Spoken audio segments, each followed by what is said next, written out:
otras leyes en el país, es decir, se le da menos importancia y sobre todo se actúa cuando ya tenemos el evento, el desastre en las manos, pudiéndose, los comités se organizan en función, llegó el desastre y hay que actuar, a eso Claro. le llamamos una gestión reactiva, cuando se puede perfectamente a lo largo de todo el año, que tenemos emergencias aquí pasamos de pandemias a epidemias, a desastres, se puede tener una organización más permanente. Hay un marco jurídico que respalda esa organización de la comunidad, pero se ha hecho muy poco y ahí hay un desafío de parte de la población y de parte del gobierno central. Veamos esto.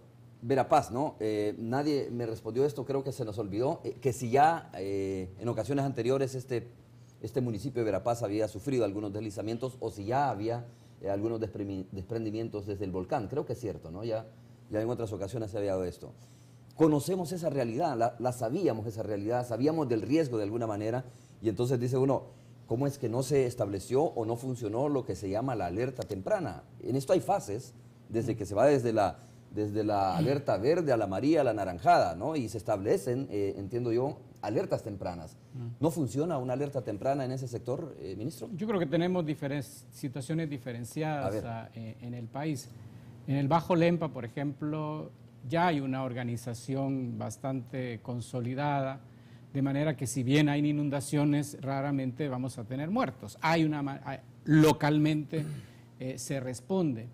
Yo creo que en otras partes del país eso está todavía por construir y el desafío que tenemos en estos próximos años es realmente que se construya esas capacidades locales para identificar los riesgos, para prevenirlos y para responder adecuadamente, porque lo que es inaceptable es que ocurran tantas muertes, o sea, deslizamientos vamos a seguir teniendo. Inundaciones vamos a seguir teniendo, pero no es aceptable que cada vez que ocurre algún tipo de este fenómeno tengamos muertes. De hecho, en los próximos días va a llegar un equipo al Ministerio de Cuba, que hace varias semanas les pedimos apoyo, y lo que queremos discutir con ellos es, bueno, ¿por qué en Cuba, que ocurren también... A pesar de los huracanes y todo eso, obviamente, los fenómenos naturales. No hay muertes. ¿Y por qué en El Salvador, cada vez que hay una lluvia un poco intensa, cada vez que tenemos un terremoto, tenemos tantas muertes?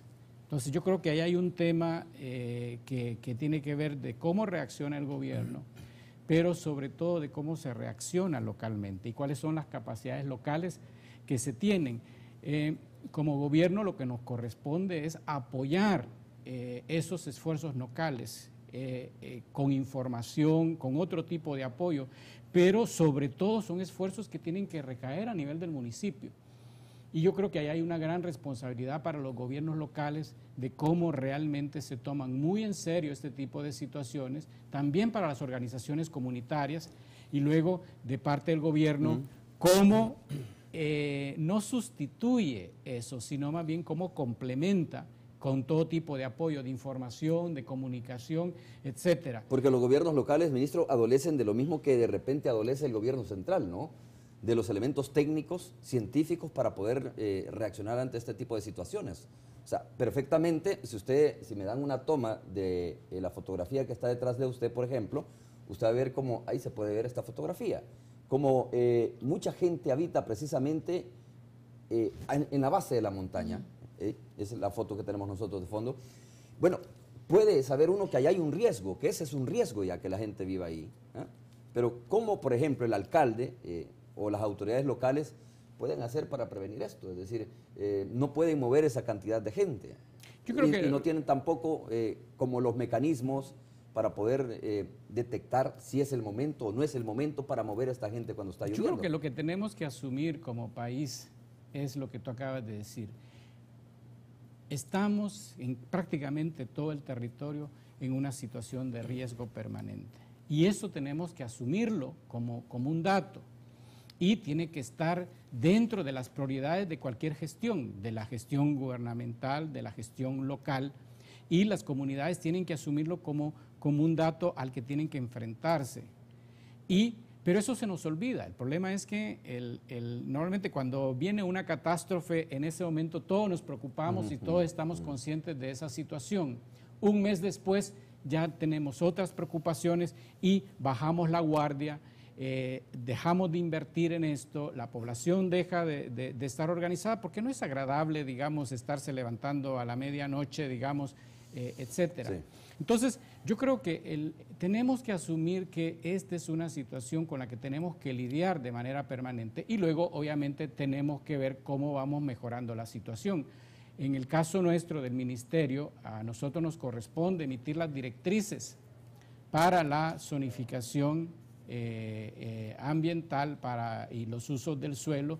Este es un mandato de la Ley de Medio Ambiente que no fue asumido por administraciones anteriores y esto es algo que a nosotros nos corresponde realizar bajo esta administración coordinado con el Viceministerio de Vivienda y Desarrollo Urbano, ¿no?